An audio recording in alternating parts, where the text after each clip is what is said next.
La parole est à Monsieur Jean-Paul Mattei pour le mouvement démocrate et apparenté.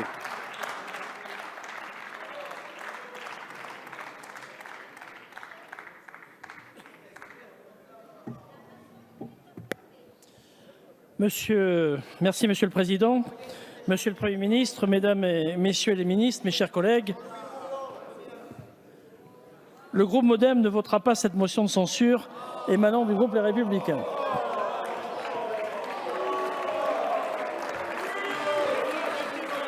Bien sûr, on ne peut que déplorer l'utilisation de l'article 49, alinéa 3 de la Constitution.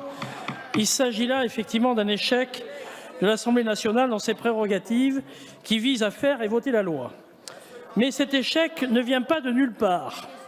Il a été savamment orchestré par deux groupes d'opposition à travers une obstruction massive et je dirais presque avilissante. Si cette obstruction a été revendiquée et assumée pendant un certain temps, il semble que certains sur les bancs de la gauche aient désormais plus de mal à le reconnaître. Toutefois, ce revirement ne trompera personne ici. Nos collègues des Républicains n'ont, dans leur ensemble, pas participé à cette obstruction. Ils en sont, comme nous, les victimes collatérales. Nous le regrettons puisque nous aurions aimé pouvoir débattre sereinement et confronter nos projets.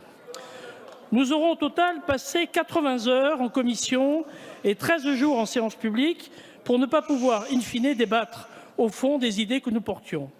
J'espère vivement que nous pourrons le faire à l'occasion de l'examen de la loi organique qui débutera demain après-midi, mais surtout lors du retour du projet de loi ordinaire en nouvelle lecture au printemps.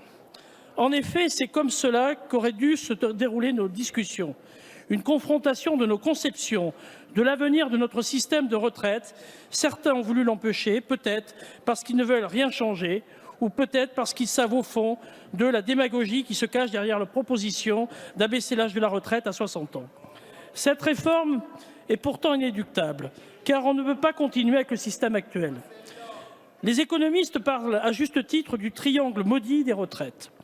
Cette réforme n'était pas non plus une surprise. Et le président de la République l'avait annoncé dans son programme de campagne que nous avons partagé au sein de la majorité présidentielle en nous présentant au suffrage de nos concitoyens. Alors oui, ce texte incarne un projet de solidarité nationale et moderne, une réponse adaptée à l'impossible perpétuation de l'existant en matière de retraite. Notre société change. Et il faut être en capacité de l'accompagner avec des lois adaptées et mettre en place un outil pour l'avenir afin de ne laisser personne sur le bord du chemin. Ce qui arrivera si on ne change rien au système actuel qui n'est plus financé.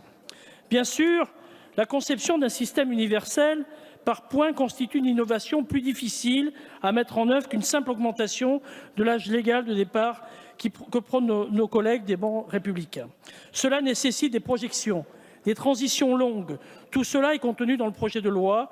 Si le débat avait été digne et si le droit d'amendement n'avait pas été dévoyé de la sorte, nous aurions pu vous exposer cela. Malheureusement, l'obstruction systémique et paramétrique ne l'aura pas permis. Ayant assisté à la totalité des débats, en commission et en séance publique, le spectacle qui m'a été donné de voir m'a profondément déçu et attristé. Et je crois que ces metteurs en scène, députés insoumis et communistes, devraient se poser les questions. En privant leurs collègues de la possibilité de débattre sur le fond, ils ont pris en otage la représentation démocratique que nous assurons collectivement dans cet hémicycle. Nous avons pris acte de l'impossibilité d'avoir une discussion claire et intelligible en séance publique, alors que cela avait été possible, par moments en commission spéciale. Dès lors, nous soutenons le gouvernement dans sa décision, responsable bien que forcée, d'engager sa responsabilité sur ce texte, qui d'ailleurs a largement été amélioré par l'intégration de nombreux amendements de tous les bancs. Et ce soir, Monsieur le Premier ministre, vous avez fait la brillante démonstration et je me dis quel dommage de ne pas pouvoir débattre. Le groupe MoDem s'opposera donc à cette motion de censure parce qu'il soutient pleinement et activement ce gouvernement.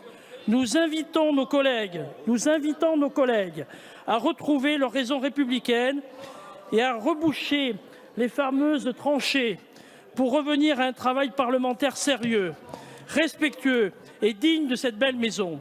Un travail qui témoigne à nos concitoyens que dans cet hémicycle, nous savons vivre avec notre temps. Je vous remercie.